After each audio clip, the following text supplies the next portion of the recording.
اندر موجود ہے، چغلی ہماری قوم کے اندر موجود ہے۔ حالانکہ کوئی مسلمان ایسا نہیں ہے جن کو ان گناہوں کے بارے میں علم نہیں ہو۔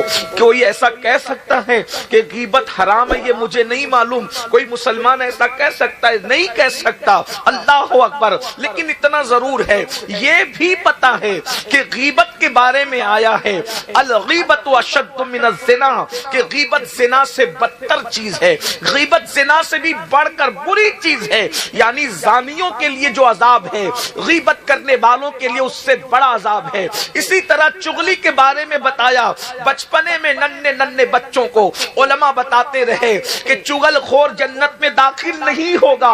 یہ اللہ کے رسول کا فرمان ہے، یہ مالک جنت کا فرمان ہے، یہ مصطفیٰ جان رحمت کا فرمان ہے۔ اللہ اکبر۔ جو کسی کی زمین پر حصہ، جو کسی کی زمین پر قبضہ کر لے، اگر 1 انچ زمین پر قبضہ کیا ہے تو نیچے نیچے نیچے نیچے 7 طبق زمین اتنی کاٹ کر نکالی جائے گی اور اس کی گردن کے اندر پہنا دیا جائے گا۔ اور کب تک پہنایا جائے گا؟ جب تک لوگوں کا حساب و کتاب نہیں ہو جاتا۔ کہاں اللہ اکبر۔ ارے اتنے پھول اپنی گردن میں ڈال کر اجتماع کے محفل کے اخیر تک بیٹھ کر کے بتا، پھر گھر جا کے پتا چلے گا کہ گردن کی کیفیت کیا ہوتی ہے۔ مسلمانوں، جب 50 پھولوں کا گجرا ہمیں جلسے کے اینڈ تک پہن کر نہیں بیٹھ سکتے تو اللہ اکبر، وہ قیامت کا 50,000 سال کا دن، اور جتنی زمین پر کسی کے قبضہ کیا ہے وہ 7 طبق زمین کاٹ کر جب گردن میں ڈالی جائے گی، ہمارا کیا بنے گا؟ سب مسلمانوں کو پتا ہے، سب مسلمانوں کو معلوم ہے۔ لیکن اب مجھے بتاؤ، ہم گناہ کر رہے ہیں، کس مسلمان کو نہیں معلوم کہ میرے آقا فرماتے ہیں کہ جس نے جان بوجھ کر نماز چھوڑ دی اس کا نام جہنم کے دروازے پہ لکھ دیا جاتا ہے۔ بولو، روزانہ 5 مرتبہ جہنم کے دروازے پر ہمارا نام لکھا جا رہا ہے، ہمارے بچوں کا نام لکھا جا رہا ہے، ہماری بیوی کا نام لکھا جا رہا ہے۔ اس کے باوجود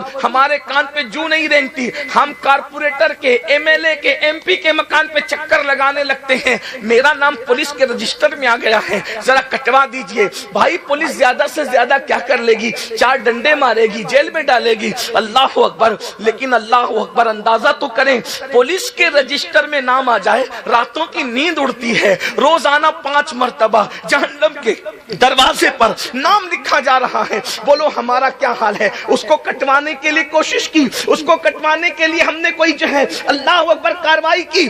یہاں تو حال یہ ہے، میں اپنے ملک کی پولیس کے لیے نہیں کہہ رہا ہوں، مطلقاً پوری دنیا کے لیے کہہ رہا ہوں، پولیس والوں کا حال یہ ہوتا ہے عام طور پہ پوری دنیا میں رشوت لے کے نام کاٹ دیتے ہیں۔ کوئی بڑے آدمی کو لے جاؤ تو نام کاٹ دیتے ہیں، اسی طریقے سے ان کو جو ہے وہ دھمکا دو بھی تو نام کاٹ دیتے ہیں، ایک چائے پلا دو تو بھی نام کاٹ دیتے ہیں۔ لیکن جہنم کے دروازے پر جن فرشتوں نے نام لکھا ہے، وہاں رشوت دے کر کے نام نہیں کٹ سکتا، وہاں خالات دے کر نام نہیں کٹ سکتا، وہاں چہرہ دیکھ کے نام نہیں کٹ سکتا۔ ذرا سوچو تو صحیح، اتنا سب کچھ ہونے کے بعد گناہ گناہ گناہ پھر بھی گناہ کیوں کرتے ہیں؟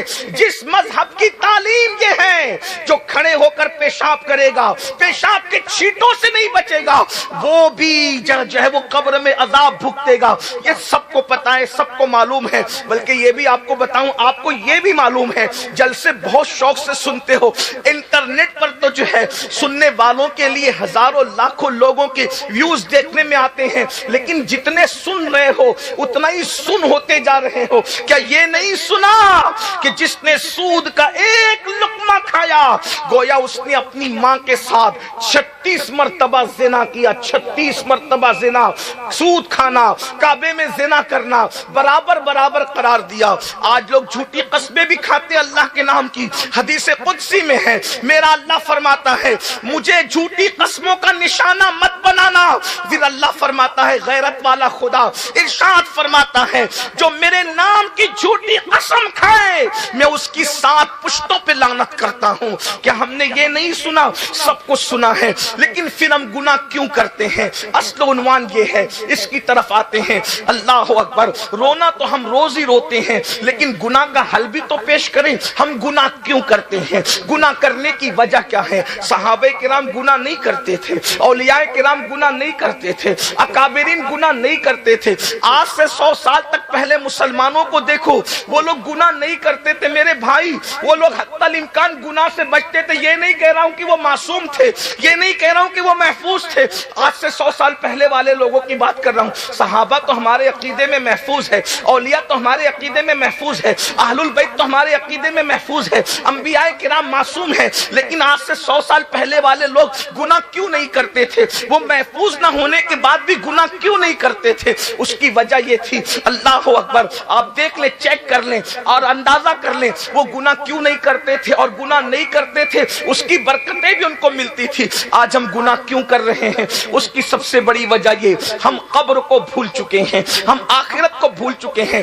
ہم ہو یا آپ ہو، دنیا اتنی غالب آ گئی، دنیا دنیا دنیا، ہائے رے دنیا، ہائے رے دنیا، دنیا میں ڈوب گئے۔ دیکھو میں یہ نہیں کہتا دنیا چھوڑ دو، اسلام نہ ترک دنیا کی بات کرتا ہے، اسلام نہ غرق دنیا کی بات کرتا ہے، اسلام کہتا ہے دنیا میں رہ کر جیو، دنیا کے اندر تم رہو، تمہارے اندر دنیا نہیں آنا چاہیے، تمہارے اندر تو تصور آخرت ہو۔ ہم آخرت کو بھول چکے ہیں، ہم قبر کو بھول چکے ہیں۔ میں یہاں بہت تھوڑی دیر کے لیے، میں آپ نے خطابات سن لیے ہیں، اب کوئی خطاب کی، میں رسمی طور پہ نہیں کہہ رہا ہوں، سچ بات کہہ رہا ہوں، اب کوئی خطاب کی ضرورت نہیں ہے، صرف دل کا درد ہے جو آپ کے دلوں کے دروازے پہ انڈیلنا چاہتے ہیں۔ اللہ کرے دلوں میں بات اتر جائے، خدا ہماری زبانوں میں اثر پیدا کر دے، ہماری بہنوں کے دلوں میں بات اتر جائے۔ بھائیوں، قبر کو بھول چکے ہم، میدان محشر کو بھول چکے ہم، بلکہ بہت سارے مسلمان کہلانے والے تو ایسے بھی ہیں جن کو یقین ہی نہیں ہے کہ مرنے کے بعد اٹھنا بھی ہے، جن کو یقین ہی نہیں ہے کہ میدان محشر بھی ہوگا، اس لیے وہ بالکل فرعونوں کی طرح، نمرودوں کی طرح اپنی زندگی کو گزار رہے ہیں۔ یہاں پر حرام کام کھلے عام کرتے ہیں، کون کیا کر لے گا، جھوٹ کھلے عام بولتے ہیں، کون کیا کر لے گا، اللہ اکبر۔ اسی طریقے سے تھوڑی سی دولت آ جائے تو ان کے اندر فرعونیت جاگ اٹھتی ہے، کون کیا کر لے گا۔ مگر مسلمانوں میں تمہیں کہتا ہوں، مسلمانوں کو پھر سے مسلمان بننے کی ضرورت ہے۔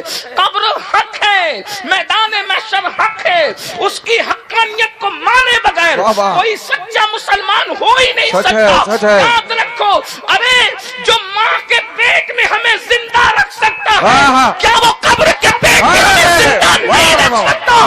جو پہلی مرتبہ ہمیں پیدا کر سکتا ہے، کیا وہ دوسری مرتبہ ہمیں پیدا نہیں کر سکتا؟ اور پھر ہم تو سنی ہے، سنی، جب ہم یہ مان چکے کہ عبد القادر جیلانی کی ٹھوکر سے مردہ زندہ ہو سکتا ہے، جب عبد القادر کی قوت کا یہ عالم ہے تو قادر کی قوت کا عالم کیا ہوگا؟ نعرے تکبیر، نعرے رسالت، حضور سید صاحب۔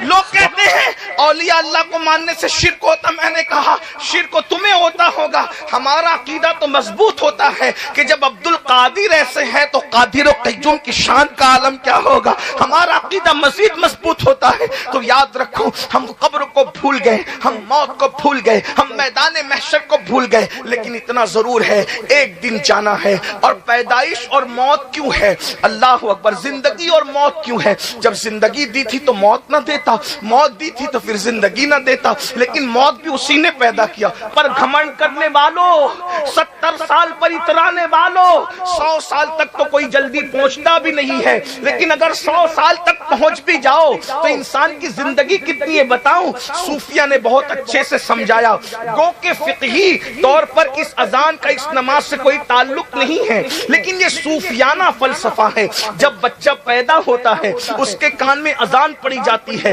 اور اس کے بائیں کان میں اقامت پڑی جاتی ہے، اور جب انسان مر جاتا ہے تو اس کی نہ اذان ہوتی ہے نہ اقامت ہوتی ہے، ڈائریکٹ نماز ہوتی ہے۔ صوفیہ کہتے ہیں کیا پتا چلا اے پیدا ہونے والے مسلمان، تیرے کان میں اذان بھی ہو گئی، تیری اقامت بھی ہو گئی، اب تیری جماعت کھڑی ہونے والی ہے۔ تو اقامت اور جماعت کے درمیان جتنا وقفہ ہے بس اتنی ہی تیری زندگی ہے۔ اتنی تھوڑی سی زندگی میں اب چاہے تو تو جنتی بن جا، چاہے تو جہنمی بن جا، چاہے تو نیک عمل کر لے، چاہے تو بدعملی کر لے، چاہے تو تو سجدوں سے زمین کو آباد کر دے، یا تو پھر تو گندگی سے زمین کو گندا کرنے کی کوشش کر لے، تو جو چاہے کر لے، حلال کھا کے خدا کو راضی کر لے یا حرام کھا کے اللہ کو ناراض کر لے۔ بہت تھوڑی زندگی لے کر آئے ہو۔ جو ہماری عمر کے لوگ یہاں موجود ہیں، 35-40 سال کے جو لوگ ہیں، ذرا مڑ کر دیکھیں 35-40 سال کہاں گزرے، ایسا لگتا ہے صبح ہوئی اور شام ہو گئی۔ اللہ اکبر۔ 50 سال والوں سے پوچھو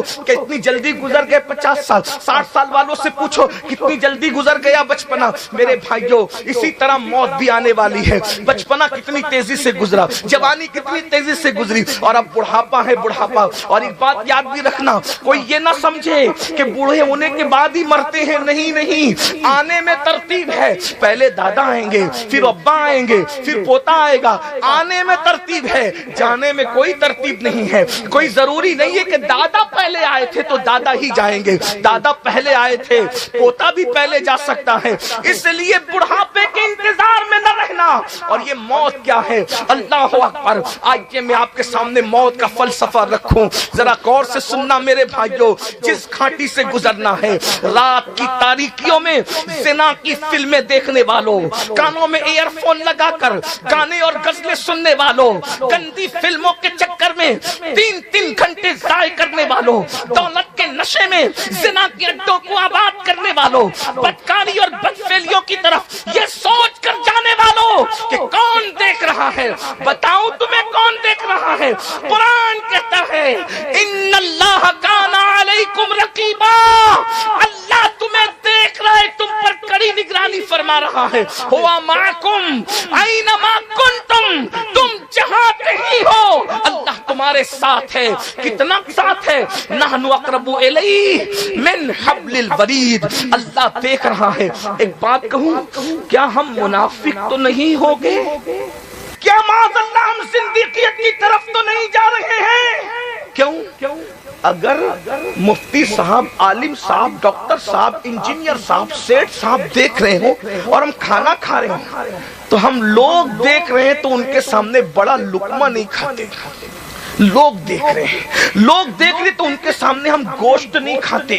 لوگ دیکھ رہے ہیں، اگر CCTV کیمرہ لگا ہو تو لوگ دیکھ رہے ہیں تو پان کی پچکاری نہیں، تھکتے گٹکے کی پچکاری، لوگ دیکھ رہے ہیں۔ سوچو تو صحیح، وما قدر اللہ حق قدری، تم نے اپنے خدا کی، اپنی اللہ کی وہ قدر کی ہی نہیں جو قدر کرنے کا حق تھا۔ اگر ہم دیکھ رہے ہیں، کوئی سیٹ صاحب، کوئی عالم صاحب، مفتی صاحب اور شیخ الحدیث صاحب، ڈاکٹر، انجینئر، جج کوئی دیکھ رہا ہو تو آپ بڑا لقمہ نہیں کھاتے؟ اللہ جنگ کا اعلان کرے، وہ قوم سکون سے کیسے رہ سکتی ہے؟ بولو کیا گھما پھرا کر سود نہیں کھا رہے ہو؟ سود کے دھندے نہیں کر رہے ہو؟ اللہ اکبر۔ ذرا غور تو کریں، سور نہیں کھاتے، اور سور اس لیے نہیں کھاتے کہ حرام ہے۔ اگر حرام ہونے کی بنیاد پہ سور چھوڑا ہوتا تو سود بھی چھوڑ دیتے، شراب بھی چھوڑ دیتے، نشہ بھی چھوڑ دیتے، جھوٹ بھی۔ ہم سور حرام ہے اس لیے نہیں چھوڑا، سور ہمیں پسند نہیں ہے اس لیے چھوڑا۔ سور کو حرام کہا، اس قرآن نے جھوٹ کو بھی۔ اس کا مطلب ہم اپنی طبیعت کے بندے ہیں۔ امام نے اسی لیے تو کہا تھا، اور سن لے آدھا میں بگڑنے کا نہیں، سن لے آدھا میں بگڑنے کا، جو ہمارے بگڑنے کے متمنی ہیں وہ خیال دل سے نکال دے۔ میرے امام نے کہا تھا، سن لے آدھا میں بگڑنے کا نہیں، وہ سلامت ہے بنانے والے۔ سبحان اللہ، سبحان اللہ۔ جگمگا اٹھی میری گور کی خاک، تیرے قربان چمکنے والے، حسن تیرا سا نہ دیکھا نہ سنا، کہتے ہیں اگلے زمانے والے، اور کیوں رضا آج گلی سنی ہے، اٹھ میرے دھوم مچانے والے۔ نعرے تکبیر، نعرے رسالت، بس رکھے اعلیٰ حضرت۔ ہماری انشاءاللہ ہمیں کوئی بد دعا سے ہلاک نہیں کر سکتا، کیونکہ دعا کرنے والا وہ ہے۔ پیدا ہوئے تو ہمارے لیے دعا کی، پوری زندگی ہمارے لیے دعا کی، دنیا سے جا رہے تھے تو ہمارے لیے دعا کرتے ہوئے ظاہری طور پر تشریف لے گئے، اور ان کی دعا کیا ہے؟ عنایت کا جوڑا، اجابت کا صحرا، دلہن بن کے نکلی دعائیں محمد، اجابت نے جھک کر گلے سے لگایا، بڑی ناز سے جب دعائیں محمد، جلدی جلدی سن لے، مگر میں بد دعا کے طور پہ نہیں، حقیقت کہہ رہا ہوں، اور اگر نہ بھی سنو گے تو موت سے گزرنا ہی ہے۔ موت کیا ہے؟ قرآن کہتا ہے اینما تکونوا یدرککم الموت ولو کنتم فی بروج مشیدہ، اگر تم مضبوط قلعوں میں جا کر چھپ جاؤ گے وہاں بھی موت آ کر رہے گی، موت سے کوئی بچ نہیں سکتا۔ لیکن موت آتی کیسے ہے؟ ایک بات یاد رکھنا، اپنے شعراء سے معافی چاہتے ہوئے وہ برا نہیں مانیں گے، اور نہ میں ان کو کچھ کہہ بھی نہیں رہا ہوں، لیکن ایک بات کہتا ہوں، شاعری کی دنیا الگ ہے، حدیث کی دنیا الگ ہے۔ یہ جو ہم کہتے ہیں نا مریں گے تو جو ہوگا دیکھا جائے گا، اور ہم دیکھ لیں گے اور ہم نپٹ لیں گے، ایک بات آپ سے کہتا ہوں، دیکھو یہ شاعری کی حد تک ٹھیک ہے، شاعر کو اجازت ہے، لیکن حدیث کچھ اور کہتی ہے۔ آپ کو بتاؤں نیک لوگوں کی بھی موت بہت آسان نہیں ہوتی، حدیث کی دنیا میں اگر چلو نیک لوگوں کی موت بہت آسان نہیں ہوتی۔ آپ کو بتاؤں جب حضرت سیدنا عیسیٰ علیہ السلام کو، میری بہنوں کی بھی توجہ، عیسیٰ علیہ السلام کو اللہ نے مردہ زندہ کرنے کے معجزے سے نوازا، تو حضرت عیسیٰ علیہ السلام کو ماں کی یاد آ رہی تھی، ماں کا انتقال ہو چکا تھا۔ کون سی ماں؟ مریم بطول، جس کو کبھی کسی اجنبی مرد نے دیکھا نہیں، ہاتھ لگانا تو دور کی بات، کبھی دیکھا نہیں۔ حضرت جبریل کو لباس بشر میں اپنے حجرے میں دیکھ کر کے اللہ کی پناہ طلب کرنے لگی۔ ذرا غور فرمائے، اللہ اکبر، جس نے کبھی اپنا حجرہ نہیں چھوڑا، وہ مریم جو بھانجی ہے پیغمبر کی، وہ مریم جو ماں ہے پیغمبر کی، وہ مریم جو خالہ ایک پیغمبر کی، اللہ اکبر، وہ مریم جس کو قرآن بطول کہتا ہے، وہ مریم جس کو قرآن پاک باز کہتا ہے، 3 صورتوں میں اللہ نے جس کی طہارت بیان کی ہے اسے مریم کہتے ہیں، وہ حضرت مریم، اللہ اکبر، بے موسم کا پھل جس کے حجرے میں لایا جاتا تھا، اللہ اکبر، اس مریم کے مزار پر آ کر ان کے صاحبزادے، ان کے بیٹے حضرت عیسیٰ کہتے ہیں، امی، میری امی تمہاری یاد آتی ہے، میں چاہتا ہوں کہ میں تمہیں زندہ کروں اور دنیا میں لاؤں، کیونکہ یہ معجزہ اللہ نے مجھے دیا ہے، تو میں چاہتا ہوں تمہیں زندہ کروں، دنیا میں لاؤں۔ ماں کی محبتیں، ماں کا پیار، ماں تو ہوتی وہ چیز ہے جس کے پاس ماں نہ ہوگی کتنا ہی بڑا ہو، ماں کی یاد ضرور آئے گی، اور جس کے پاس تو باپ بھی نہ تھا، صرف ماں ہی تھی، اللہ اکبر، جس کو خدا نے اپنی قدرت کاملہ سے بن باپ کے کماری مریم سے صرف ماں سے پیدا کیا تھا، اس کے لیے تو ماں ہی سب کچھ تھی، تو ماں کے مزار پہ کہتے ہیں ماں میں تمہیں زندہ کر کے دنیا میں لانا چاہتا ہوں، تو قبر سے آواز آتی ہے میرے بیٹے عیسیٰ پھر اس زندگی کے بعد پھر مرنا پڑے گا، پھر روح نکلے گی، پھر روح نکلے گی، تو کہتے ہیں ہاں ماں جب زندہ ہو کر دنیا میں آؤ گی تو پھر روح نکلے گی اور مرنا پڑے گا، تو ماں نے کہا بیٹا مجھے زندہ نہ کرو، یعنی دنیاوی زندگی میں آنا نہیں چاہتی۔ کیوں ماں؟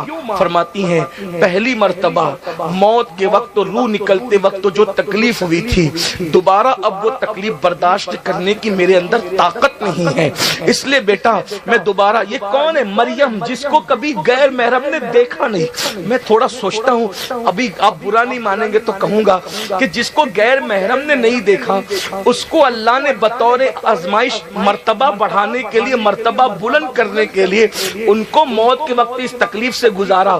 جو عورتیں بیوٹی پارلر میں جاتی ہے سجنے دھجنے کے لیے، ان کو موت کے وقت کتنی تکلیف آئے گی۔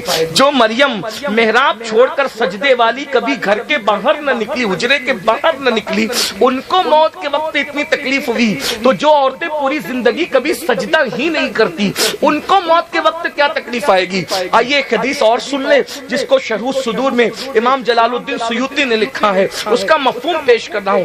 ایک ہستی ہے جو نبی کا سگا بیٹا ہے اور بعد کے سارے نبیوں کا باپ ہے، اس ہستی کو دنیا حضرت سام بن نوح کے نام سے جانتی ہے۔ یہ نوح علیہ السلام کے سگے بیٹے سام، اور اس کے بعد ابراہیم علیہ السلام، اسماعیل علیہ السلام، یعقوب علیہ السلام، یوسف علیہ السلام، جتنے انبیاء بنی اسرائیل ہیں وہ سب حضرت سام بن نوح کی اولاد میں سے ہے، اور جتنے بنو اسماعیل میں ہیں وہ بھی حضرت سام بن نوح کی اولاد میں سے ہے۔ جب عیسیٰ علیہ السلام کو مردہ زندہ کرنے کا معجزہ دیا گیا تو آپ نے مردے زندہ کیے. تو قوم جو ناہنجار تھی اس نے کہا تازہ تازہ قبروں سے مردے زندہ کرتے ہو, ایسا ہو سکتا ہے کہ وہ مرا ہی نہیں اور آپ نے زندہ کر دیا. تو اللہ اکبر, آپ سے کہا گیا کسی پرانی قبر پہ چلیے.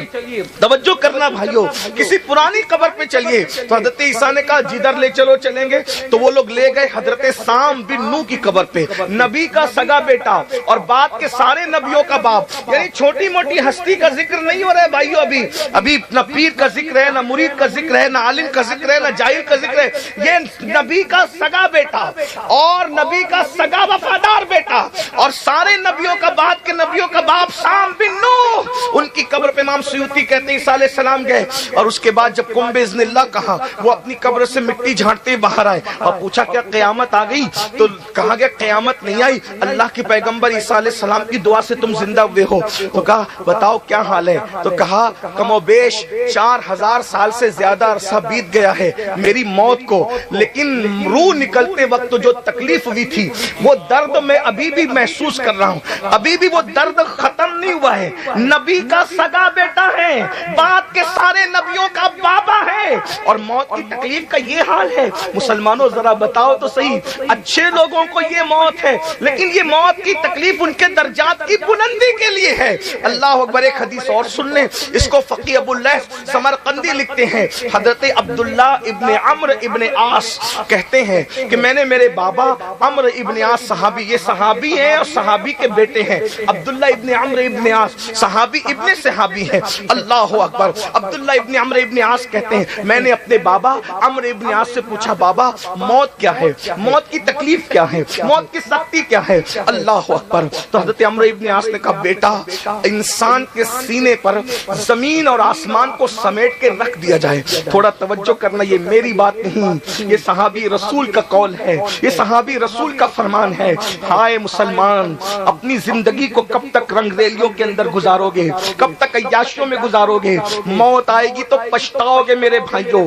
آج اللہ کے عذاب کا سن کر, اللہ کے عذاب کی باتیں سن کر ہنسنے والوں اور ہنس کر کے اڑا دینے والوں, مسجدوں کو ویران کرنے والوں, ایک دن میں 3 مرتبہ پیٹ بھر کے کھا کے خدا کی قدرت کو بھول جانے والوں, قبر اور آخرت کو نظر انداز کرنے والوں, موت کی فکر سے بے فکر ہو جانے والوں, ذرا تصور تو کرو. صحابی رسول کہہ رہے ہیں بیٹا انسان کے سینے پر اگر زمین اور آسمان کو سمیٹ کر رکھ دیا جائے تو اتنی تکلیف نہیں ہوتی, جب انسان کو موت آتی ہے روح نکلتے وقت اس کو اتنی تکلیف ہوتی ہے. ذرا سوچنا میرے بھائی, میرے عزیز, ہائے ہائے, اگر ہم 10-20 کلو کا وزن پیٹ پہ اٹھا لیں تو ہم ہانپنے لگتے ہیں, لیکن یہ زمین اور آسمان سے وزنی اگر کوئی چیز ہمارے سینے پہ رکھی جائے تو کیا ہوگا؟ عمرو ابن عاص کہتے ہیں میرے بیٹے اسی پر بس نہیں, جب روح نکلتی ہے تو ایسے لگتا ہے جیسے انسان اپنی ناک سے سانس نہیں لے رہا ہے بلکہ سوئی کے ناکے سے سانس لے رہا ہے. ذرا سوچو تو صحیح, یہ ناک اگر نزلے سے بھر جائے تو راتوں کی نیند اڑ جاتی ہے. جب موت کے وقت یہ کیفیت ہوگی کہ اللہ اکبر, ناک سے نہیں بلکہ سوئی کے ناکے سے سانس لی جا رہی ہوگی, اس وقت ہمارا کیا بنے گا؟ پھر اس کے بعد عمرو ابن عاص کہتے ہیں میرے بیٹے اگر کسی کے پیٹ میں ببول کا درخت تو گھسا دیا جائے اور نیچے سے اس کو کھینچا جائے اور سارے کانٹے اس کے ایک ایک رگ میں سما جائے, جب کھینچا جائے گا تو اس کی کیفیت کیا ہوگی؟ فرماتے ہیں اس سے زیادہ میں موت نہیں بتا سکتا, اس لیے کہ موت اگر جانوروں کو بتا دی جاتی کہ موت کیا ہے تو تمہیں کوئی گوشت والا جانور نہیں ملتا جس کا تم گوشت کھا سکتے تھے. میرے آقا فرماتے ہیں سچے رسول صادق و مصدوق مصطفیٰ کریم رؤوف الرحیم صلی اللہ علیہ وآلہ وسلم کہ اگر موت لوگوں کو بتا دی جائے تو لوگ ایسے گھلنے لگیں گے جیسے پانی کے اندر نمک گھلنے لگتا ہے. یہ اپنے آقا کا فرمان ہے. اس گھاٹی سے گزرنا ہے, اس وادی سے گزرنا ہے. اللہ اکبر, موت اسے کہتے ہیں. اور آپ کو بتاؤں, آئیے آگے بڑھتے ہیں. فتاوی رضویہ جلد 9 میں امام اہل سنت مردے کی بے کسی اور بے بسی کو اور قبر کے احوال بیان کرتے ہوئے ہم نے بہت کہا نا، قبر میں جو ہوگا دیکھا جائے گا، جو ہوگا دیکھا، یہ جو ہوگا دیکھا جائے گا، یہ ان لوگوں کے منصب تھے جن لوگوں نے کہا تھا میری آپ کی اوقات نہیں بھائیوں، جن کو 5 کلمے بھی نہیں آتے ہوں، جو لوگ کبھی مسجد کا منہ بھی فجر میں دیکھنے نہیں جاتے ہو، وہ کیا دیکھیں گے؟ آئیے امام اہل سنت جن کے مسلک کا ہم نعرہ لگاتے ہیں اور حق لگاتے ہیں، وہ اپنی کتاب فتاوی رضویہ 90 جلد کے اندر کیا لکھتے ہیں؟ فرماتے ہیں یہ موت کی تکلیف کوئی چھوٹی موٹی تو نہیں، جس کی ایک ضرب، فرماتے ہیں جس کی موت کا ایک جھٹکا سینکڑوں تلواروں کی ضرب سے زیادہ سخت تر ہے۔ اللہ اکبر، یعنی سینکڑوں تلواریں ایک ساتھ جسم پہ ماری جائے تو اتنی تکلیف اور صدمہ نہ ہو جتنا موت کا صدمہ، اور موت کے ہر جھٹکے کی کیفیت کیا ہے؟ اللہ اکبر، فرماتے ہیں ہزاروں تلواروں کی ضرب سے زیادہ جھٹکے، فرماتے ہیں یہی صدمہ کوئی کم نہ تھا، مکان چھوٹا، مال چھوٹا، بھائیوں سب چھوڑ کے جانا ہے، جھوٹ سچ بول کے مال کمانے والوں، حرام و حلال میں تمیز کیے بغیر مال کمانے والوں، کیا نہیں دیکھتے سیٹھ صاحب گئے کیا لے کر کے گئے، وزیر صاحب گئے کیا لے کر کے گئے، پردھان صاحب گئے کیا لے کر کے گئے، چودھری صاحب گئے کیا لے کر گئے، علامہ صاحب گئے کیا لے کر گئے، کوئی کچھ لے کر کے گیا، کوئی کچھ نہیں لے کر گیا۔ قرآن کہتا ہے لا تنس نصیبک من الدنیا، دنیا سے اپنے نصیب کا مت بھولو، کچھ نہیں لے کر جائے گا کوئی سوائے کفن کے، اور وہ کفن ہائے ہائے کبھی غور تو کر لیا ہوتا، کبھی سوچ تو لیا ہوتا، ہر کپڑا اپنے پسند کا، 5-5 6-6 دکانیں چھوڑ کر کے کپڑا پسند کرتے ہیں، کپڑے خریدنے کے لیے دلی ممبئی تک جاتے ہیں، اچھا ہے جاؤ میں منع نہیں کرتا، ہم تو قادری لوگ ہیں، اچھا پہنو، اچھا کھاؤ، اچھے اعمال کرو، یہی ہمارا تصوف ہے، لیکن ایک بات میں آپ سے کہتا ہوں سارے کپڑے اپنی پسند کے، لیکن ہائے رے ہائے جو آخری میں پہننا ہے وہ کپڑا اپنی پسند کا کبھی نہیں ہوتا، اس میں نہ جیب ہوتی ہے نہ قبر میں تجوری ہوتی ہے۔ میرا مال میرا مال میرا مال، مال پہ غرور اور گھمنڈ کرنے والوں کس پر اترا رہے ہو، کس پر گھمنڈ